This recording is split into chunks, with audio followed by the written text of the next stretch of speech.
Hello, my name is Tristan, and today we're going to be doing the chemistry presentation. Oops. Okay, yep, here we go. The 5 Reactions in Chemistry by Tristan Blennerhassett.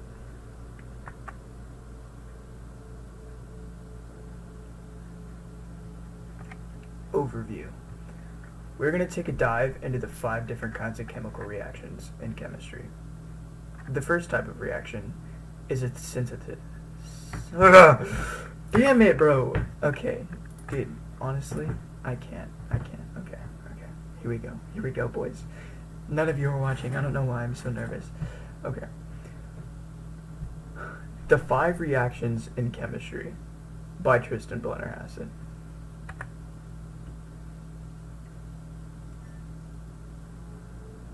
Overview. We are going to dive into the 5 different kinds of chemical reactions in chemistry.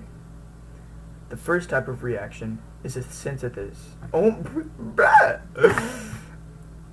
What is this, dog? Like, honestly, I can't. Okay, here we go. Oh wait, my glasses are still on. Alright. Here we go. This is it, boys. Okay. The 5 Reactions in Chemistry by Tristan Blennerhassett.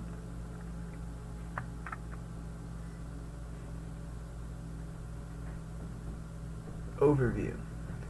We are going to dive into the 5 different kinds of chemical reactions in chemistry.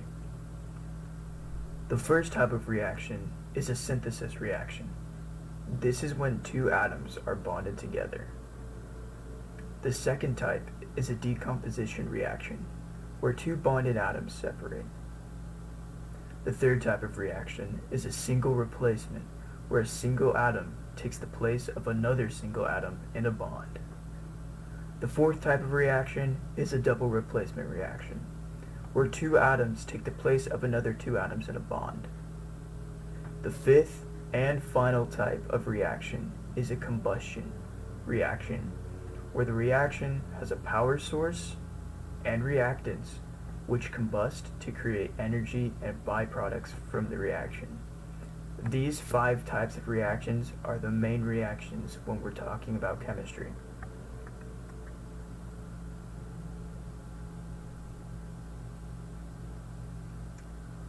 Combination or synthesis reaction. In this case, we're going to be calling it a synthesis reaction.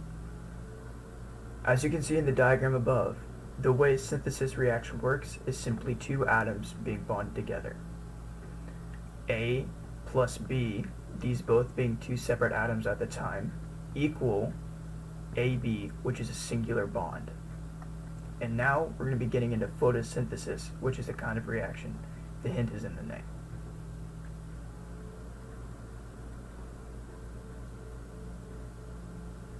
Photosynthesis.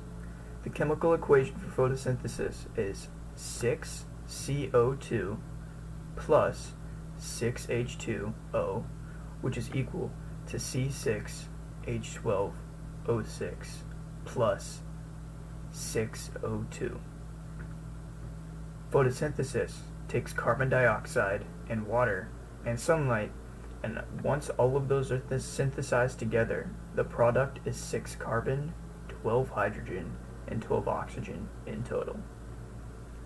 Photosynthesis is the process of which a plant takes water, carbon dioxide, and sunlight to make glucose.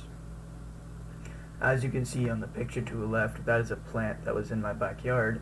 All plants do photosynthesis every day, all the time. That is how they get their main source of food and energy, which is glucose. That is the whole point of photosynthesis. And on the right, we have how photosynthesis works. Water goes into the roots, light and carbon dioxide go into the leaves, and the leaves then excrete oxygen as a byproduct.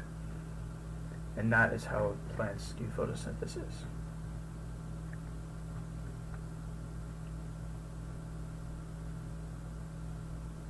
The next type is decomposition.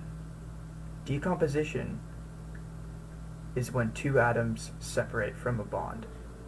As you can see above, A and B are already bonded, However, once they decompose, they equal A and B, which are two separate atoms at this time.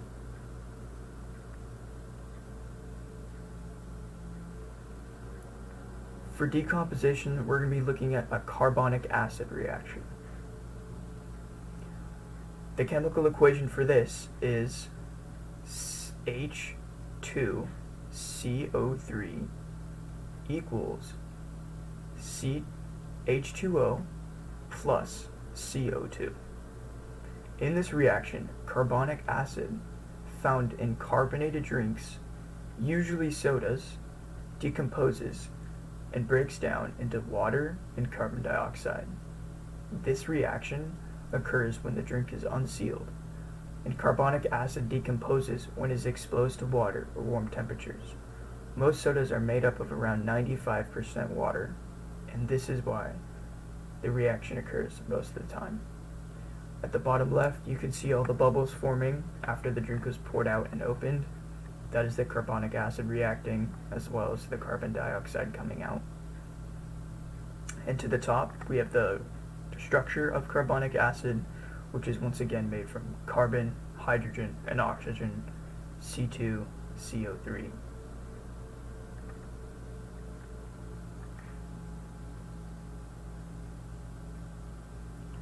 The next reaction we have here is a combustion reaction.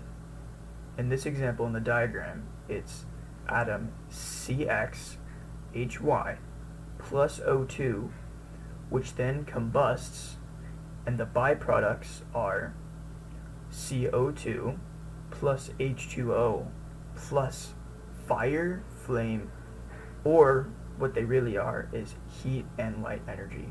And in this example, we are going to be looking at a gas stove.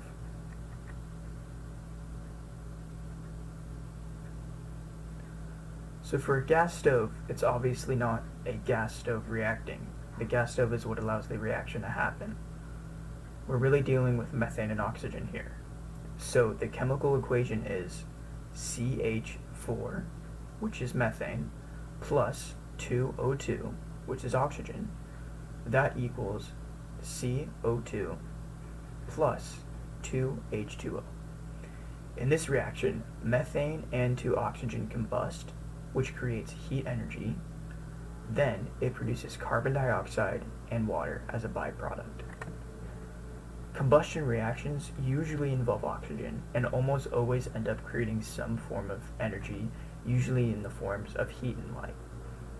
Flame is the most common example of this, and explosions and fire and everything like that is from the result of a combustion reaction. As you can see in the bottom left, that is my stove turned on, which is providing the methane and the heat used to make the reaction, which is fire. That is the combustion right there. And to the right, we have another example, which is a burning candle. And those are the stages of combustion and how flame works.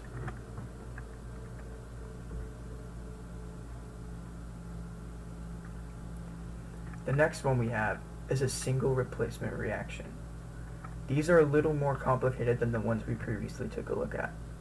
In this case, nothing is being gained or lost. Everything is simply rearranged. So, for example, in this diagram, A plus BC bond, nothing is gained, nothing is lost. That simply equals AC, which is now a new bond, plus B. So all the atoms are still there from the previous formula. Now they're simply just switched around. In the next example, we are going to be taking a look at rust.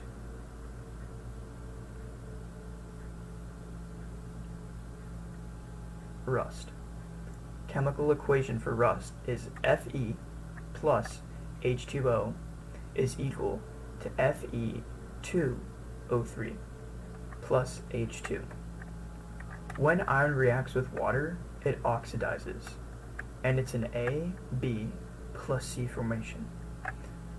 After its reaction, the oxygen bonds with the iron and the formation turns into the AC plus B formation. Therefore, no atoms are lost, just simply one was rearranged. and rust forms whenever iron or steel is hydrated. It is a reddish-orange crust-like substance that forms on the outside of the material. As you can see on the picture to the left, there is an old lantern that has been exposed to many rainy days and moist days, such as fog or simply moisture in the air. And there are small blue corrosion marks and all of the reddish, dark red, orange crust on the outside, that is rust. And to the top right, you can see how rust comes out and forms, but that's not about the reaction. That's just showing you more information about rust itself.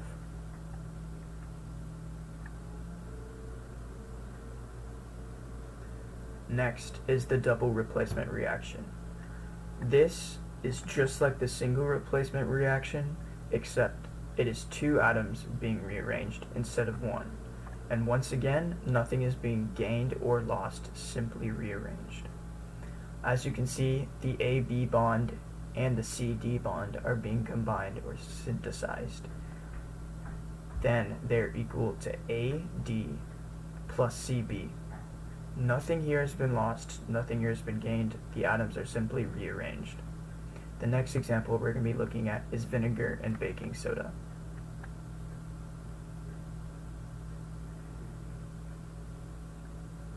Vinegar and baking soda. The chemical equation for this is probably the most complicated out of all the ones we've checked out so far.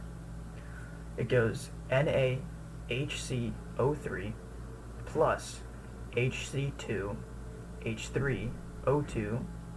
That then equals, after the reaction, NaC2H3O2 plus H2CO3. As you can see, the same molecules and atoms and elements are there. Nothing has changed, nothing has been lost. It has just been rearranged in the end product. And baking soda and vinegar combine, and their current molecular formation is AB plus CB, as we discussed before. However, once the two substances react, they recombine into an AD plus BC formation. This is a double replacement reaction. The hydrogen and sodium ions react between the two and form carbonic acid and sodium acetate. As you can see on the left, there are two pictures of this reaction. The bottom one being my reaction that I recreated at home. I poured vinegar onto baking soda, and as you can see, many bubbles in the liquid formed. To the top, you can see this more clearly, as my picture was not super clear, but there are many bubbles and gases that are formed when these two bond or are reacted.